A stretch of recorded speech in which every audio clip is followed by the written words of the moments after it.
बालकांड दुसरा विश्राम. सकल सखी गिरिजा गिरी मैना, पुलक शरीर भरे जल नैना. होई न मृषा देव ऋषी भाषा, उमासो बचनु हृदय धरी राखा. सर्व सख्या पार्वती, पर्वतराज, हिमवान आणि मैना या सर्वांचे अंग पुलकित झाले आणि सर्वांचे नेत्र सजल झाले. देवर्षींचे वचन असत्य होणार नाही हा विचार करून पार्वतीने ते वचन आपल्या मनात कोरून ठेवले. उपजेऊ शिव पद कमल सनेहू, मिलन कठीण मनभा संदेहू. जानी कुअवसरू प्रीती दुराई, सखी उच्छंग बैठी पुनी जाई. तिला शंकरांच्या चरणी प्रेम उपजले, परंतु मनात संशय वाटत होता की ते भेटणे कठीण आहे. वेळ काळ पाहून उमेने आपले प्रेम लपवून ठेवले आणि ती सखीच्या मांडीवर जाऊन बसली. जूठी न होई देव ऋषी बानी, सोचही दंपत्ती सखी सयानी. उर धरी धीर कहई गिरिराऊ, कहू नाथ का करिय उपाऊ. देवश्रींची वाणी खोटी ठरणार नाही या विचाराने हिमवान, मैना आणि सर्व चतुर सख्यांना काळजी पडली. मग धीर धरून पर्वतराजाने म्हटले की, हे नाथ, यावर उपाय काय करावा ते सांगा.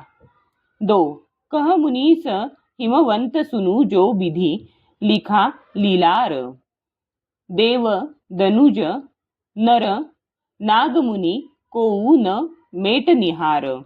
मुनीश्वर नारद म्हणाले, हे हिमवाना ऐक. ब्रह्मदेवाने ललाटावर जे लिहिले आहे ते देव, दानव, मनुष्य, नाग किंवा मुनी कोणीही पुसून टाकू शकत नाही. तदपि एकमई कहू उपाई, होई करे जो देऊ सहायी. जसबरू मै बरनेऊ तुम्ह पाही, मिलीही उमही तस संशय नाही. तरीही मी एक उपाय सांगतो. दैवाची साथ मिळाली तर यश येईल. तुझ्या समोर मी जसे वर्णन केले आहे तसाच वर उमेला नक्की मिळेल. जे जे बर के दोष बखाने, ते सब शिव पही मै अनुमाने. जौ बिबाहू शंकर सन होई, दोषऊ गुण सम कह सबू कोई. मी जे वराचे दोष सांगितले ते सर्व माझ्या अंदाजाप्रमाणे श्री शिवांमध्ये आहेत. जर शिवांच्या बरोबर लग्न झाले तर लोक दोषांनाच गुणांप्रमाणे मानतील. जौ अही सेज सयन हरी करही, बुध कछु तिन्ह कर दोषू न धरही. भानु कृसानु सर्व रस खाही, तिन्ह कह मंद कहत कोऊ नाही. ज्याप्रमाणे भगवान विष्णू हे शेषनागाच्या शय्येवर शयन करतात, तरीही पंडित त्यांना काही दोष देत नाहीत. सूर्य व अग्निदेव बऱ्या वाईट सर्व रसांचे सेवन करतात, म्हणून त्यांना कोणीही वाईट म्हणत नाही. शुभ अरु अशुभ सलिल सब बहई, सूरसरी कोऊ अपुनित न कहई.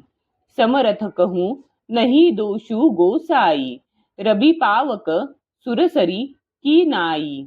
गंगेमध्ये शुद्ध व अशुद्ध सर्व पाणी वाहते, परंतु गंगेला कोणी अपवित्र म्हणत नाही. सूर्य, अग्नी आणि गंगा यांच्याप्रमाणे समर्थाला कोणताही दोष लागत नाही. दो जौ अस हिसिशा करही नर जड विवेक अभिमान, परही कलप भरी नरक महू जीव की ईस समान. जेव्हा मूर्ख माणसे ज्ञानाच्या घमेंडीमुळे अशा प्रकारचे वर्तन करतात तेव्हा ती कल्पांतापर्यंत नरकात पडतात. जीव हा ईश्वरासारखा सर्वथा स्वतंत्र होऊ शकेल काय? सूरसरी जलकृत बारुनी जाना, कबहू न संत करही तेही पाना. सूरसरी मिले सो पावन जैसे, ईस अनिसही अंतरू तैसे. गंगेच्या पाण्यापासून बनविलेली मदिरा असते, तरी संतजन काही ती पित नाहीत. पण तीच मदिरा गंगेच्या प्रवाहात मिसळल्यावर पवित्र बनते. ईश्वर व जीव यांच्यामध्ये असाच फरक आहे. शंभू सहज समर्थ भगवाना, एही विवाह सबविधी कल्याणा. दुराराध्य पै अहही महेसु, आसुतोष पुनिकिये कलेसु. शिव हे स्वभावातच समर्थ आहेत, कारण ते भगवान आहेत. म्हणून या विवाहामध्ये सर्व प्रकारे कल्याण आहे. महादेवांची आराधना करणे मोठे कठीण आहे, तरीही तपाचे क्लेश सहन केल्यावर ते लगेच संतुष्ट होतात. जौ तपू करे कुमारी तुम्हारी, भाविऊ मेटी सकही त्रिपुरारी. यद्यपि बर अनेक जग माही, एही कह शिव तजी दूसर नाही. जर तुमच्या कन्येने तप केले तर महादेव अनिष्ट प्रारब्ध नष्ट करू शकतील. जगात जरी अनेक वर असले तरी हिच्यासाठी शिवांखेरीज दुसरा वर नाही. बरदायक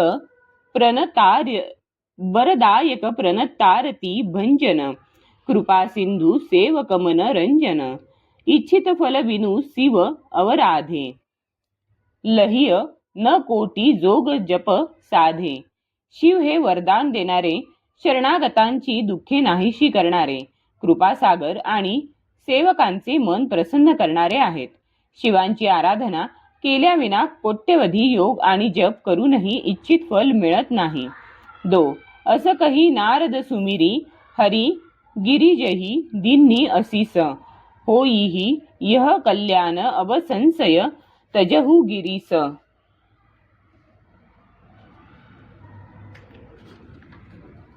असे म्हणून भगवंतांचे स्मरण करीत नारदांनी पार्वतीला आशीर्वाद दिला आणि ते म्हणाले, हे पर्वतराज, तुम्ही मनातला संशय काढून टाका. आता हे कल्याणच होईल. कही असं ब्रह्मभवन मुनी गयहू, आगिल चरित सुनहू, जस भयहू पतीही एकांत पायी कह मैना. नाथ न मै समुझे मुनी बैना. असे म्हणून नारद मुनी ब्रह्मलोकी निघून गेले. आता पुढे जे झाले ते ऐका. एकांत मिळाल्यावर मैनाने पतीला म्हटले, हे नाथा, मुनींच्या वचनांचा अर्थ मला कळला नाही. जौ घरू बरू कुलू होई अनुपा, अरिय विवाहू सुता अनुरूपा. नत कन्या बरू रहू कुआरी, कंतौमा मम प्राण पियारी. जर आपल्या मुलीसाठी अनुकूल घर वर व कुळ उत्तम असेल तर विवाह करा, नाही तर मुलगी कुमारी राहिली तरी चालेल. अयोग्य वराशी तिचा विवाह करण्याची माझी इच्छा नाही, कारण हे स्वामी, पार्वती मला प्राणासारखी आवडती आहे. जौ न मिलीही बरू गिरिजही जोगू, गिरी जड सहज कहीही सबू लोगू. सोई विचारी पती करेहू विबाहू, जेही न बहोरी होई उरदाहू. जर पार्वतीला योग्य वर मिळाला नाही तर सर्व लोक म्हणतील की पर्वत स्वभावतःच जड मूर्ख असतात. हे स्वामी, या गोष्टीचा पूर्ण विचार करून विवाह करा, नंतर मनात पश्चाताप व्हायला नको. असं कही परी चरण धरी सीसा, बोले सहित सनेह गिरीसा. बरू पावक प्रगटे ससी माही, नारद वचनू अन्यथा नाही. असे म्हणत मैनाने पतीच्या चरणी लोळण घेतली. तेव्हा हिमवानाने प्रेमाने म्हटले, चंद्रामधून एखादे वेळी अग्नी प्रकट होईल, पण नारदांचे वचन खोटे ठरणार नाही. प्रिया सोचू परिह रहू सबु सुमी रहू श्री भगवान, पारब तीही निरमयऊ, जेही सोयी करीही कल्याण. हे प्रिये, सर्व काळजी सोडून भगवंतांचे स्मरण कर. ज्यांनी पार्वतीला निर्मिले आहे तेच तिचे कल्याण करतील. अबजऊ तुम्ही सुतापर नेहू, तौ अस जाई शिखावनू देहू. करई सो तपू जेही मिलही महेसू, आन उपाय न मिटीही कलेसू. तुझे कन्येवर प्रेम आहे तेव्हा जाऊन तिला उपदेश कर की शिव मिळतील असे तप कर. दुसऱ्या कोणत्याही उपायाने हे क्लेश दूर होणार नाहीत. नारद बचन सगर्भ सहेतू, सुंदर सबगुण निधी वृषकेतू. असं बिचारी तुम्ह तजहू असंका, सबही भांती संकरू अकलंगा. नारदांचे बोलणे रहस्यपूर्ण आणि सकारण आहे. भगवान शिव हे सर्व गुणांचे भांडार आहेत असा विचार करून तू मिथ्या संशय टाकून दे. शिव हे सर्व प्रकारे निष्कलंक आहेत. सुनीपती बचन हरशी मनमाही, गई तुरत उठी गिरिजा पाही. उमही बिलोकी नयन भरे बारी, सहित स्नेह गोद बैठारी. पतीचे बोलणे ऐकून मैना प्रसन्न झाली आणि उठून लगेच पार्वती जवळ आली. पार्वतीला पाहून तिच्या डोळ्यांतून अश्रू वाहू लागले. तिने तिला आपल्या मांडीवर प्रेमाने बसविले. बारही बार लेती उरलाई, गदगद कंठ न कछू कही जाई. जगत मातू सबर्य भवानी, मातू सुखद बोली मृदू बानी. मग वारंवार ती पार्वतीला हृदयाशी कवटाळू लागली. प्रेमामुळे मैनेचा गळा भरून आला. त्यामुळे तिला काही बोलता येत नव्हते. जगज्जननी भवानी ही तर सर्वज्ञ होती. आईच्या मनाची स्थिती ओळखून ती आईला सुख देणाऱ्या कोमल वाणीने म्हणाली, दो सुनही मातू मै दिख अस सपन, सुनावऊ तोही. सुंदर गौर सुभिप्रबर, अस उपदेसेऊ मोही. आई ऐक, मी तुला सांगते की मी एक स्वप्न पाहिले. मला एका सुंदर गौरवर्ण श्रेष्ठ ब्राह्मणाने असा उपदेश दिला आहे. करही जाई तपू शैलकुमारी, नारद कहा सो सत्य बिचारी. मातू पितही पुनी यह मत भावा, तपू सुखप्रद दुःख दोष नसावा. हे पार्वती, नारदांनी जे सांगितले आहे ते खरे मानून तू जाऊन तप कर. शिवाय ही गोष्ट तुझ्या माता पित्यालाही आवडली आहे. तप हे सुख देणारे आणि दुःख दोषांचा नाश करणारे आहे. तपबल रचई प्रपंचू विधाता, तपबल विष्णू सकल जगत राता. तपबल शंभू करही संघारा, तपबल शेषू धरई महीभारा. तपाच्या बळानेच ब्रह्मदेव सृष्टीची रचना करतात. तपाच्या बळावरच विष्णू सर्व जगाचे पालन करतात. तपाच्या बळानेच शंभू रुद्र रूपाने जगाचा संहार करतात आणि तपानेच शेष पृथ्वीचा भार धारण करतो. तप अधार सब सृष्टी भवानी, करही जाई तपू अस जिय जानी. सुनत बचन बिसमित महतारी, सपन सुनायऊ गिरीही हंकारी. हे भवानी, संपूर्ण सृष्टी ही तपाच्या आधारे उभी आहे. हे मनात ओळखून तू जाऊन तप कर. ही गोष्ट ऐकून माता मैनेला आश्चर्य वाटले आणि तिने हिमवानास बोलावून ते स्वप्न सांगितले.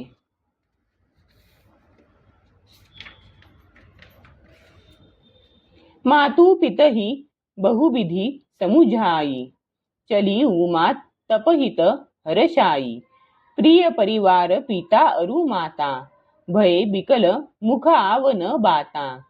माता पित्यांना पुष्कळ प्रकारे समजावून मोठ्या आनंदाने पार्वती तप करण्यास निघाली.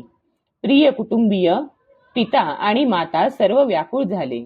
कोणाच्याही तोंडून शब्द फुटेना. दो वेद सिरा मुनी आई, तब सब ही कहा समुझाई. पार्वती महिमा सुनत रहे, प्रबोधही पायी. त्यावेळी वेदशिरा मुनींनी येऊन सर्वांना समजावले. पार्वतीचा महिमा ऐकल्यावर सर्वांना समाधान वाटले. ऊर्धरी उमा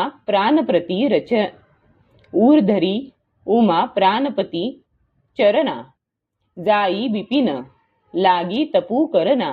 अति सुकुमार न तनु तपजोगू, पतिपद सुमिरी तजेऊ सबू भोगू.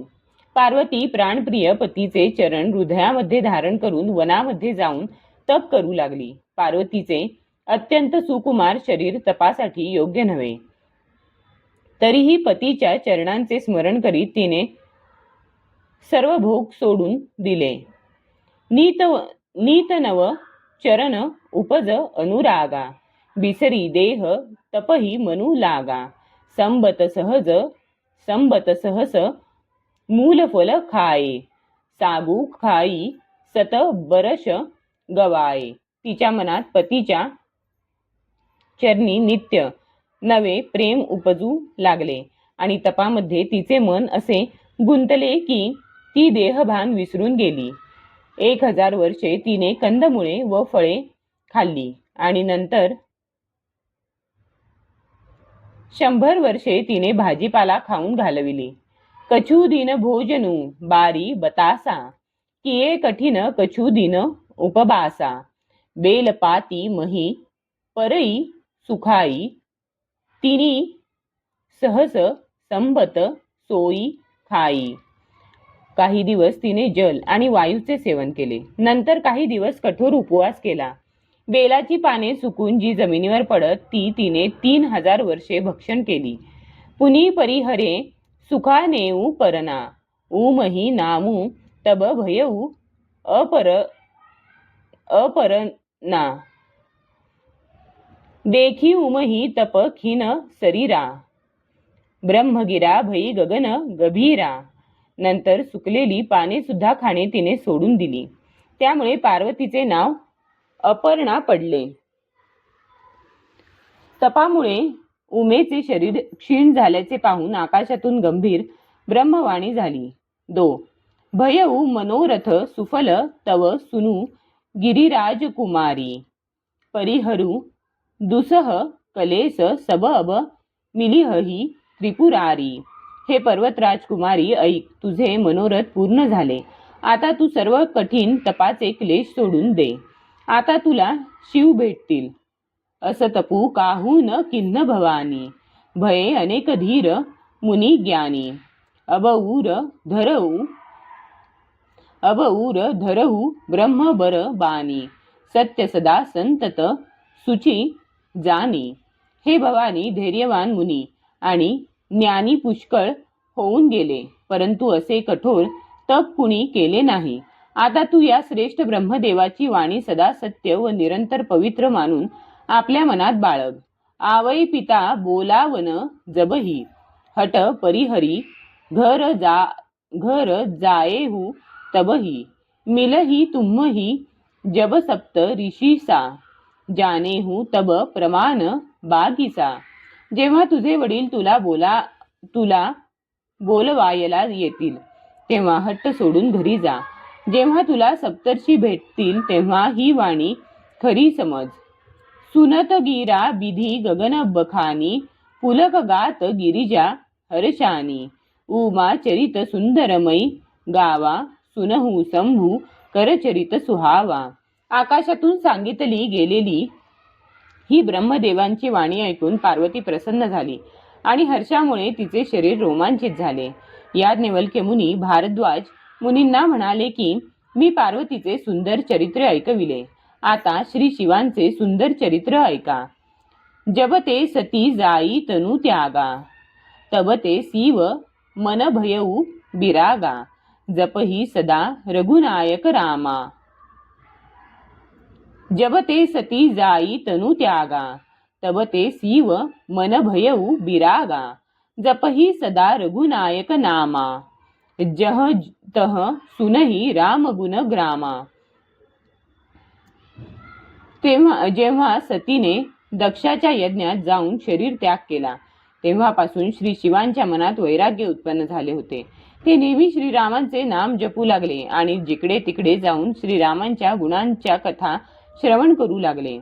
2. चिदानंद सुखधाम सीव बिगत मोहमद काम, बिचरही मही धरी हृदय हरी सकल लोक अभिराम. चिदानंद सुखधाम मोह मद कामरहित भगवान शंकर सर्व लोकांना आनंद देणाऱ्या भगवान श्रीरामांना हृदयामध्ये धारण करून ध्यानमग्न अवस्थेत पृथ्वीवर संचार करू लागले. कतहु मुनीन उपदेशही ज्ञाना, कतहु रामगुण करही बखाना, यद्यपि अकाम तदपि भगवाना, भगत बिरह दुःख दुखित सुजाना. कुठे ते मुनींना ज्ञानाचा उपदेश करीत, तर कुठे श्रीरामांच्या गुणांचे वर्णन करीत होते. कुठे ते मुनींना ज्ञानाचा उपदेश करीत, तर कुठे श्रीरामांच्या गुणांचे वर्णन करीत होते. जरी ज्ञानी शिव हे निष्काम आहेत, तरीही ते आपल्या भक्ताला सतीला झालेल्या वियोगाच्या दुःखामुळे दुःखी होते. एही विधी गयऊ कालू बहु बीती, नीत नाही होई रामपद प्रीती, नेमू प्रेमू संकर कर देखा, अबिचल हृदय भगती कै रेखा. अशा रीतीने बराच काळ लोटला. श्री रामचरणांवरील प्रेम दिवसेंदिवस वाढत होते. श्री शंकरांचे कठोर नियम, अनन्य प्रेम व अंतःकरणातील अढळ भक्ती जेव्हा श्रीरामांनी पाहिली, प्रगटे रामू कृतज्ञ कृपाला, रूपशील निधी तेज बिसाला, बहुप्रकार संकरही सहारा, बहुप्रकार संकरही सराहा, तुम बिनु अस ब्रतु को निरबाहा. प्रगटे रामू कृतज्ञ कृपाला, रूपशील निधी तेज बिसाला, बहुप्रकार संकरही सराहा, तुम बिनु असब्रतु को निरबाहा. तेव्हा कृतज्ञ कृपाळू रूपशिलाचे भांडार अत्यंत तेजपुंज भगवान श्रीराम प्रकट झाले. त्यांनी पुष्कळ प्रकारे श्री शिवांची वाखाणणी केली आणि म्हटले, तुमच्याशिवाय असे कठीण व्रत कोण करू शकणार. बहुविधी राम शिवही समुझावा, पार्वती कर जन्मू सुनावा, अति पुनीत गिरिजा कै करणी, विस्तर सहित कृपा निधी बरणी. श्रीरामांनी अनेक प्रकारे शिवांचे सांत्वन केले आणि पार्वतीच्या जन्माची वार्ता सांगितली. कृपानिधान श्रीरामांनी पार्वतीच्या अत्यंत पवित्र कृतीचे विस्ताराने वर्णन केले. 2. अवबिनती मम सुनहु सीव जाऊ मो परत निज नेहू, जाई विबाहहु शैलजही यह मोही मागे देहू. नंतर ते शिवांना म्हणाले, हे शंकरा, जर तुमचे माझ्यावरचे खरेच प्रेम असेल तर आता माझी विनंती ऐका. माझी इच्छा आहे की तुम्ही जाऊन पार्वतीचे पाणी ग्रहण करावे. कहसी व जदपि उचित असं नाही, नाथ बचन पुनी मेटी न जाही, सिरधरी आयसू करिय तुम्हारा, परमधर्मू यह नाथ हमारा. शिव म्हणाले, जरी हे योग्य नाही तरी स्वामींचे म्हणणे मला टाळता येणार नाही. हे नाथ, तुमची आज्ञा शिरसामान्य करणे हाच माझा परम धर्म आहे. मातु पिता गुरु प्रभु कै बानी, बिनही विचार करिय शुभ जानी, तुम सब भांति परम हितकारी, आज्ञा सिर पर नाथ तुम्हारी. माता पिता गुरु आणि स्वामी यांचे सांगणे काहीही विचार न करता कल्याणकारक समजून मान्य करायला हवे. शिवाय तुम्ही तर माझे परम हितकारी आहात. म्हणून हे नाथ, तुमची आज्ञा मला शिरसावंद्य आहे. प्रभु तोषेऊ सुनी शंकर बचना, भक्ति विवेक धर्मजुत रचना। कह प्रभु हर तुम्हार पन रहेऊ, अब उर राखेऊ जो हम कहेऊ। शंकरांची भक्ती ज्ञान व धर्म यांनी युक्त असे बोलणे ऐकून श्रीराम प्रसन्न झाले. प्रभू म्हणाले, हे हरा, तुमची प्रतिज्ञा पूर्ण झाली. आता मी जे सांगितले आहे ते लक्षात ठेवा. अंतर्धान भये असं भाशी, शंकर सोई मूर्ती उर राखे. तवही सप्तऋषी शिव पही आये, बोले प्रभू अतिवचन सुहाये. असे म्हणून श्रीराम अंतर्धान पावले. शिवांनी त्यांची ती मूर्ती आपल्या हृदयात धारण करून ठेवली. त्याच वेळी सप्तर्षी शिवांच्याकडे आले. प्रभू महादेवांनी त्यांना गोड शब्दात सांगितले, दो पार्वती पही जाई तुम्ह प्रेम परीच्छा लेहू, गिरिही प्रेरी पठ एहू भवन दुरी करेहू संदेहू. तुम्ही पार्वतीकडे जाऊन तिच्या प्रेमाची पारख करून घ्या आणि हिमाचलाला सांगून त्यांना पार्वतीस आणण्यास पाठवा व पार्वतीला घरी पाठवून द्या आणि त्यांच्या मनातील संशय दूर करा. ऋषींना गौरी देखी तह कैसी, मूर्ती मंत तपस्या जैसी. बोले मुनी सुनू शैलकुमारी, करहू कवन कारण तपू भारी. सप्तर्षींनी तेथे जाऊन पाहिले तर पार्वती जणू मूर्तिमंत तपस्याच होती. मुनी म्हणाले, हे शैलकुमारी ऐक, तू कशासाठी इतके कठोर तप करीत आहेस. केही अवराधहू का तुम सहहू, हमसन सत्य मरमू की न कहू. कहत बचन मनु अति सकुचाई, हंसी हहू सुनी हमारी जडताई. तू कोणाची आराधना करीत आहेस आणि तुझी इच्छा काय आहे. आम्हाला आपले गुपित खरे खरे का सांगत नाहीस. पार्वती म्हणाली, सांगताना मनात मोठा संकोच वाटतो. तुम्ही माझा मूर्खपणा ऐकून हसाल. मनु हट परा न सुनई, सिखावा चहत बारी पर भीती उठावा. नारद कहा सत्य सोई जाना, बिनु पंखन हम चहही उडाना. माझ्या मनाने हट्ट धरला आहे. काही केल्या ते ऐकत नाही आणि पाण्यावर भिंत उभी करावी असे त्याला वाटते. नारदांनी जे सांगितले होते ते खरे मानून मी पंखाविना उडू इच्छिते. देखहू मुनी अभिबेकू हमारा, चाहिय सदा शिव ही भरतारा. मुनींनो, तुम्ही माझा वेडेपणा पहा की शिवांना आपला पती बनविण्याची माझी कामना आहे. दो सुनत बचन बिहसे, ऋषय गिरी संभव तव देह. नारद कर उपदेसू, सुनी कहू बसेऊ किसू गेह. पार्वतीचे बोलणे ऐकून ऋषी हसले आणि म्हणाले, तुझा देह पर्वतापासून उत्पन्न झाला आहे म्हणून तू अशी मंदबुद्धी आहेस. सांग, नारदांचा उपदेश ऐकून आजवर कुणाचे घर नांदले आहे बरे. दच्छ सुतन्न उपदेसेनी जाई, तीन फिरी भवनु न देखा आई. चित्रकेतू कर घरू ऊन खाला, कनक कसिपू कर पुनी असं हाला. त्यांनी जाऊन दक्षाच्या मुलांना उपदेश दिला होता. त्यामुळे पुन्हा कधी परत येऊन त्यांनी घराचे तोंडही पाहिले नाही. चित्रकेतूचे घर नारदानेच उद्ध्वस्त केले. नंतर हीच परिस्थिती हिरण्यकशिपूची झाली. नारद सीख जे सुनही नरनारी, अवसी होही तजी भवनु भिखारी. मन कपटी तन सज्जन चिन्हा, आपू सरीस सबही सह किन्हा. नारद सीख जे सुनही नरनारी, अवसी होही तजी भवनु भिखारी. मन कपटी तज सज्जन चिन्हा आपू सरीस सबही चह किन्हा.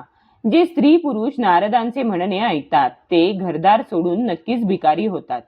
त्यांचे मन कपटी आहे, मात्र शरीरावर सज्जनपणाची चिन्हे ते मिरवतात. ते सर्वांना आपल्यासारखे बनवू इच्छितात, तेही कै बचन मानी विश्वासा. तुम चाहू पती सहज उदासा. निर्गुण निलज कुबेश कपाली अकुल अगेह दिगंबर ब्याली. त्यांच्या नारदांच्या बोलण्यावर विश्वास ठेवून तुला असा पती हवासा वाटला की जो स्वभावाने उदासीन, गुणहीन, निर्लज्ज, अशोभनीय वेश धारण करणारा, नरक कपालांची माला धारण करणारा, कुलहीन, घरदार नसलेला, नग्न आणि शरीरावर साप लपेटून घेणारा आहे. कहू कवन सुखू असं बरू पाये. भल भुलीहू ठग के बौराये. पंच कहे सी वसती विबाही. पुनी अवडेरी मराएनी ताही. असा वर मिळाल्यावर तुला सुख मिळेल काय ते सांग. तू त्या लबाडाच्या नारदाच्या बहकावण्यावर चांगलीच फसलीस. पूर्वी पंचांनी सांगितल्यामुळे शिवांनी सतीशी विवाह केला, परंतु नंतर तिला त्याग करून मारून टाकले. दो अवसुख सोवत सोचू नहीं भीक मागी भव खाही. सहज एका किन्न के भवन कबहू की नारी खटाही. आता शिवांना काही काळजी उरली नाही. भीक मागून खातात आणि सुखाने झोपतात. अशा स्वभावाच्या एकट्या राहणाऱ्यांच्या घरात कधी कुणी स्त्री टिकेल काय बरे. अजहू मानहू कहा हमारा. हम तुम्ह कहू बरू निक बिचारा. अति सुंदर सुची सुखद सुशीला. गावही वेद जासू जस लीला. अजूनी आमचे म्हणणे मान. आम्ही तुझ्यासाठी चांगला वर पाहिला आहे. तो फारच सुंदर, पवित्र, सुखदायक आणि सुशील आहे. त्याचे यशोगान व लीलागान वेद करतात. दूषणरहित सकल गुण रासी. श्रीपती पुर बैकुंठ निवासी. असवरू तुम्ही मिला उब आनी. सुनत बिहसी कह बचन भवानी. तो दोषरहित आहे, सर्व गुणांचे भांडार आहे, लक्ष्मीचा स्वामी आहे आणि वैकुंठपुरात राहणारा आहे. आम्ही अशा वराशी तुझी भेट घालून देतो. हे ऐकताच पार्वती हसून म्हणाली, सत्य कहेहू गिरिभव तनूर एहा. हट न छूट छुटई बरू देहा. कनकऊ पुनी पशानतई होई. जारेहू सहजू न परिहर सोई. माझे शरीर पर्वतापासून उत्पन्न झाले आहे, हे तुम्ही बरोबरच सांगितले आहे. म्हणून शरीर सुटले तरी माझा हट्ट सुटणार नाही. सोने हे सुद्धा पाषाणापासून बनते, म्हणूनच ते जाळल्यावर देखील आपला स्वभाव उजळपणा सोडत नाही. नारद वचन न मै परिहरवू. बसवू भवनु उजरवू नहीं डरवू. गूरकै बचन प्रतीती न जेही. सपनेहू सुगम न सुख सिधी तेही. म्हणून नारदांचे वचन मी मोडणार नाही. मग घर नांदो अगर उद्ध्वस्त हो, त्याला मी भीत नाही. ज्याचा गुरूंच्या वचनांवर विश्वास नसतो त्याला सुख व सिद्धी स्वप्नातही लाभत नाही. दो महादेव अवगुण भवन विष्णू सकल गुण धाम. जेही कर मनू रमजाही सनतेही तेही सनकाम. महादेव अवगुणांचे माहेर आहेत आणि विष्णू सर्व सद्गुणांचे धाम आहेत. असे जरी मानले तरी ज्याचे मन ज्याच्या ठिकाणी रमते त्याला त्याच्याशीच कर्तव्य असते. जौ तुम मिलतेहू प्रथम मुनीसा.